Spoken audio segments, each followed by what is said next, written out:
Unpack，Let's go！ 今日我哋約咗 local 特維斯帶我哋 City Walk， 由佢帶路介紹 Amsterdam 俾我哋。呢個係市中心街嘅 snack 嘅，你俾錢就會有幾秒可以打開啲 snack box。沿住街行落去會見到一個 tunnel， 中間入邊會有條 Pokemon 魚可以加水㗎。今日仲係 Pride Day， 有好多嘢可以睇，同埋佢話呢間嘢買衫好平，認住 Pride 乜啦。叮叮，第一站。叮，第二站行咗入附近巷仔就係呢度好出名嘅紅燈區啦。有人營業嘅時候就係企喺門嘅後邊。呢度有好多已經執咗嘅舊店，影相好靚啊！叮，第三站中國城嘅區域。一入嚟又見到街頭活動，星期六嘅 Pride Week 度度都有 event， 大家一齊跳下舞唱 Dancing Queen， 氣氛好好啊！我又跳。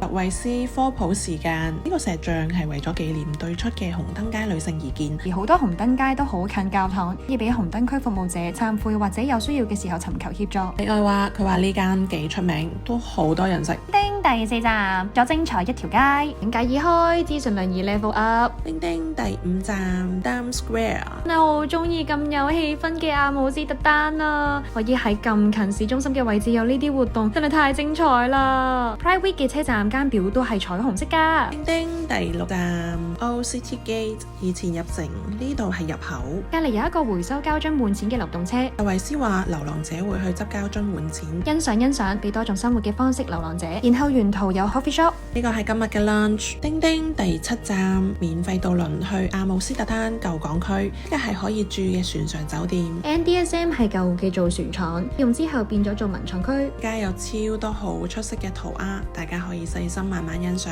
一齊行入滿滿塗鴉嘅世界。呢條友隨手拎咗支噴漆，點知搞到咁咯，好搞笑啊佢！推薦大家過嚟影相同埋拍片啊！呢度嘅每一個位置影相都好適合。Yellow Summer in 啊！翻到 City Central 又係 party time， 住喺樓上嘅大家係會同街下面嘅人一齊喐噶。哇！呢度嘅消防員真係好型啊！我都知你中意睇噶啦。快樂嘅時間過得真係快，又係時間講拜拜，我哋香港見啦，特維斯。鳴謝粉橙色嘅天空做尾聲，聽日見。